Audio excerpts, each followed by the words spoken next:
Government says it's working to address challenges in the education sector with the National Education Forum. Esther Nkrumah visited Accra Technical University, where she spoke with students who shared the reforms they want to see in the education sector. The National Education Forum kick-started on Tuesday, 18 February, with key stakeholders in the sector to discuss reforms in the education sector.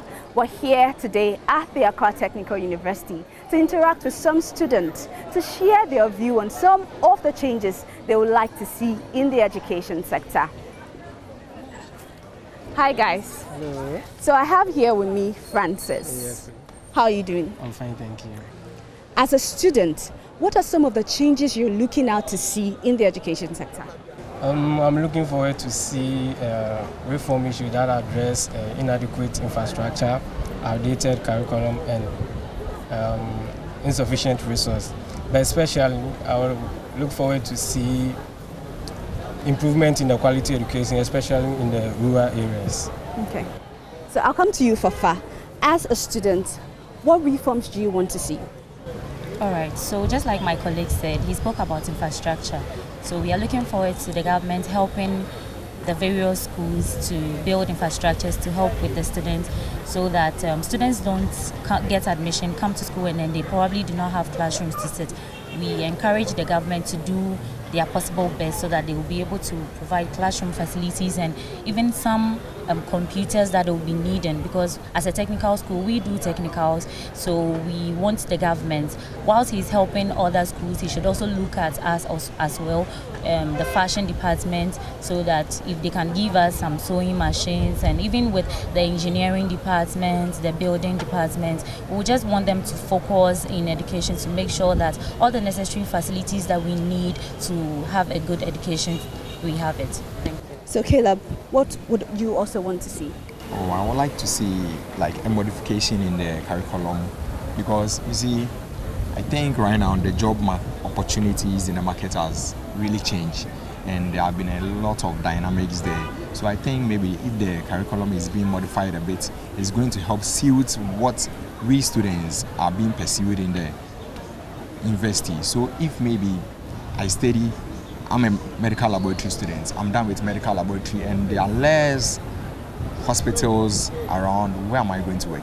So if maybe other courses too can be introduced, that is going to help me that I'm a medical laboratory student, but also want to pursue, let's say, trading in farming or other activities too. Then if the med lab doesn't work, then I will look the other way around.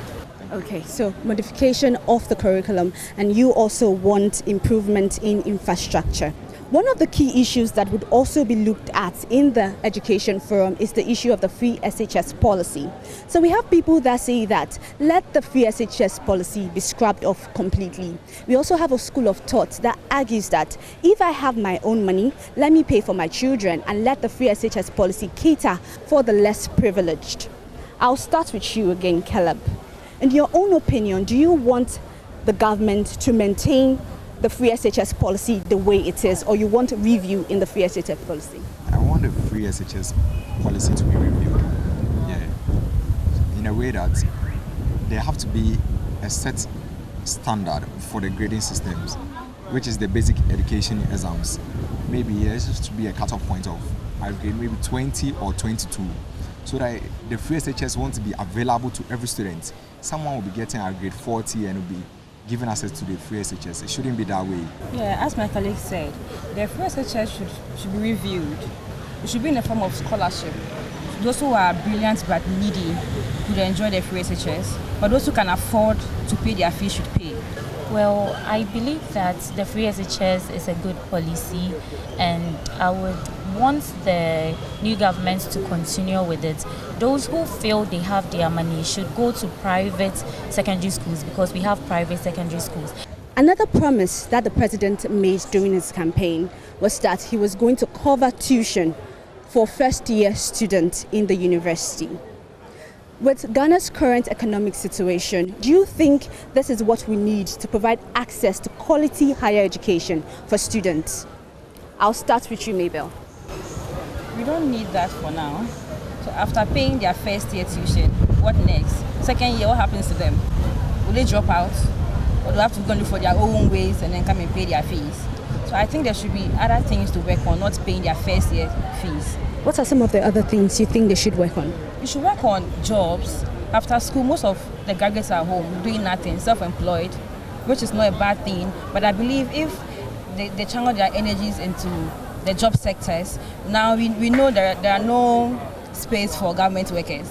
That's what we've been hearing. Yeah. But I think if you should invest into that aspect, after school you have a work to do, not just going to school and come and stay home. Okay, so we've been interacting with students from the Accra Technical University, and they've shared their views on some of the key reforms they are looking out to see in the education sector. From the Accra Technical University here in Accra, my name is Esther A.C. Nkrumah.